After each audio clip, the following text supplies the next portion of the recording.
Hemos debatido entonces sobre Chinchero, que es un proyecto de inversión importante para una región que lo espera desde hace décadas. Cuando yo viajé a los años 70, ya se hablaba de un nuevo aeropuerto internacional. El actual ha sido diseñado y el terreno ha sido escogido por el expresidente Fernando Belaúnde Terry hace más de 30 años. Y cuando estamos a punto de ya meter la lámpara y remover la tierra, se posterga, se posterga y se posterga. Y aparentemente tendremos que esperar a la Contraloría por una parte y todo este trámite parlamentario, pero salgo tranquilo de oír de ambos que tienen una cabeza fría, que no ven esto como una batalla política. Algunos lo han planteado como una batalla política y como una medida de fuerza, pero parece que ustedes no. Ojalá que así sea y que salgamos todos más esclarecidos sobre este contrato y que sepamos cómo hacer para colmar ese déficit sobre infraestructura que me parece que nadie sensato puede desconocer. Y el otro tema es mucho más grave aún, que es el gasoducto del sur, puesto que es un monto de dinero mayor, puesto que es una promesa que tiene un impacto gigantesco sobre todo el surandino, porque esto hubiera podido permitir el desarrollo de un polo petroquímico en nuestro país, porque esto hubiera permitido bajar los costos de energía de gas en los hogares de nuestros compatriotas del surandino. Y descubrimos que el aumento desproporcionado de los precios puede haber sido hecho en las condiciones, esta vez sí, más dudosas posibles. Al menos eso es lo que ha concluido la Comisión Salaverry, encargada en el Parlamento de investigar la manera como se ha llegado a este desastre. Hay que llamarlo verdaderamente así, puesto cuando llegó el momento no había posibilidad financiera para Odebrecht, en particular, de sacar adelante este proyecto. ¿Cuál es el siguiente paso? Una vez que ya tenemos el informe de una comisión, una vez más, presidida por un compañero suyo, señor Tubino. Sí, este es un informe que lo ha preparado la comisión presidida por el congresista Salaverry. Es un preinforme y con las conclusiones correspondientes, donde se habla ya de la presunción de delitos, donde estaría involucrado el señor Mayorga, Ollantumala, Nadine Heredia y otras personas. Entonces, al final, este preinforme pasa, porque ese es el acuerdo, a la Comisión Lavajato. En la Comisión Lavajato, que la preside el congresista Albrecht, van a tener que continuar la investigación. O sea, no quiere decir que ya con esta investigación que se ha concluido con la comisión del congresista Salaverry, que es un preinforme, haya concluido esta investigación. No, continúa. Y entonces, el siguiente paso es continuar las investigaciones en esta comisión. Y se está hablando ya de delitos, porque, por ejemplo, en el caso de Ollantumala, se analiza y se llega a la conclusión que podría estar incurso en el delito de negociación incompatible, en colusión, a Nadine Heredia, cómplice de colusión, usurpación de funciones, al señor Mayorga, exministro de Energía y Minas, podría estar incurso en negociación incompatible. También se habla de otras personas, como el señor Edgar Ramírez, que participa en el Comité de Proseguridad de Energía, y entonces en Proinversión, y entonces es un tema que todavía da para más.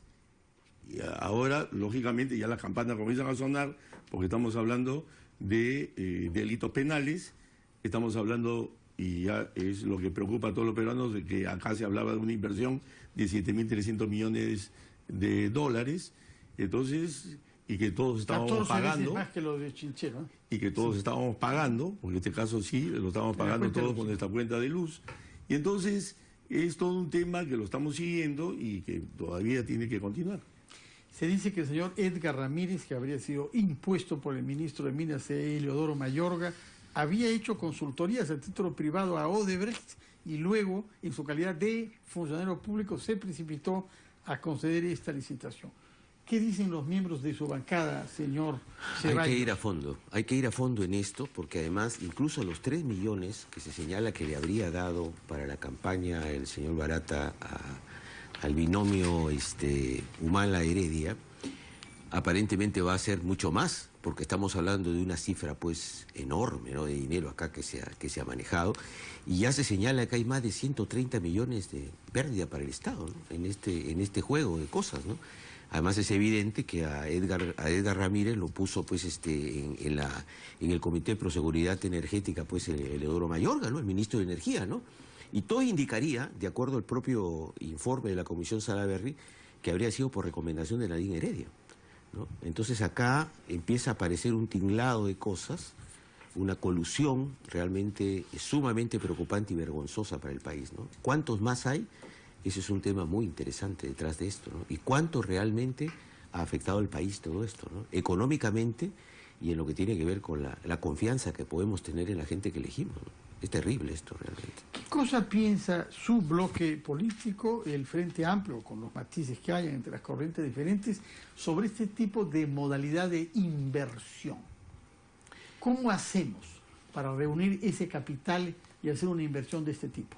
Obviamente, nosotros no nos oponemos de ninguna manera a que el Estado firme convenios con empresas extranjeras que tengan la tecnología, que puedan favorecer que el desarrollo económico se lleve adelante, pero tiene esto que ser fiscalizado adecuadamente, ¿no? Tiene la Contraloría que tener un carácter preventivo, cosa que no tiene hasta este momento, ¿no? Tiene que haber una fiscalización realmente de los dineros del Estado que ahora no, evidentemente no existen, ¿no? Pero además esto nos demuestra que hay una crisis realmente profunda que va más allá de si el contrato en sí mismo es lesivo o no para el país, que tiene que ver con la clase política del país, con quién, cómo elegimos a los que nos gobiernan, ¿no?, con una crisis general del Estado, ¿no? Porque no es casual que en un país como el nuestro tengamos tantos presidentes denunciados o presos por corrupción, ¿no? Señor Tubino, usted tiene una larga trayectoria en el Estado, puesto que ha estado en la Marina toda una larga 40 años. Larga carrera, y ahora está en el sector civil, en la política propiamente tal. Nos ha hablado sobre su región Ucayali, no quiero que entre en detalle de todo lo que ha visto a lo largo de su carrera, pero ¿cuál es la raíz de la corrupción y la debilidad del Estado para prevenirla y para combatirla eficazmente?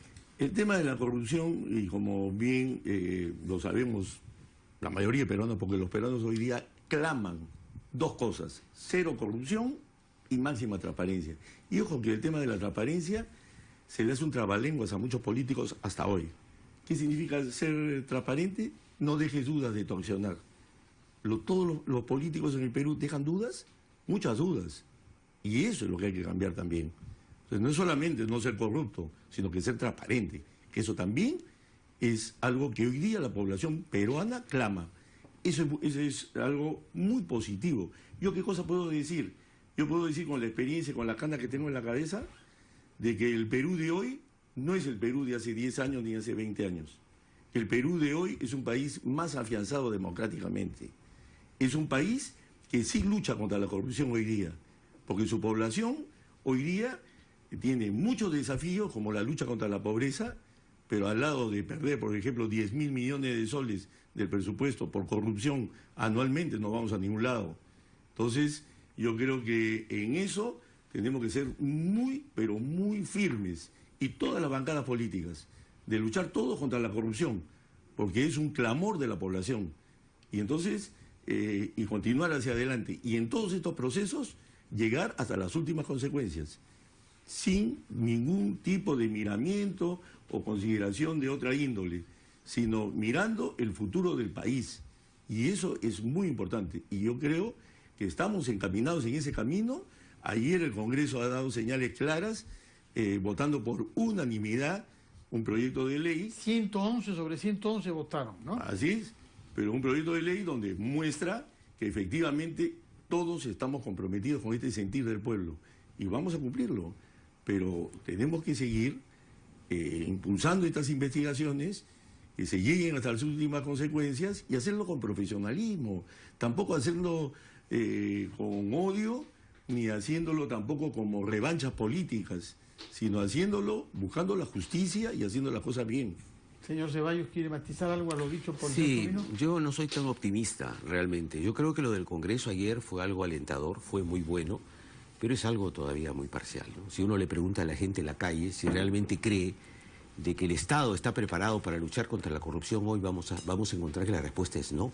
Entonces veamos qué es lo que pasa con el Poder Judicial, con el Ministerio Público y con el propio Parlamento. Yo no creo que en el Parlamento todavía podemos decir que hemos definido ya una línea de transparencia absoluta. Yo creo que pero tenemos por lo menos que buscarla. Hay esta decisión tomada ayer por la universidad, decisión, porque mientras no haya miedo a que si uno es descubierto va a pagar consecuencias graves, se seguirán cometiendo actos de corrupción. Lamentablemente no hay ninguna fórmula que marche en otro país. Si no hay miedo a la sanción, si uno cuenta con la impunidad, se seguirán viendo escándalos como los que hemos visto. Pero todavía hay impunidad en el país. Bueno, vamos a hablar sobre otro tema que tiene que ver con corrupción después de la pausa, que ha afectado a quien fuera el secretario general de su partido, señor Tubino, hasta el julio pasado, donde el señor Joaquín Ramírez, del cual se ha difundido finalmente un audio el día de ayer. Me dirán qué alcances tiene esta difusión según sus puntos de vista. Antes vamos a una pausa. Tráfico de influencias.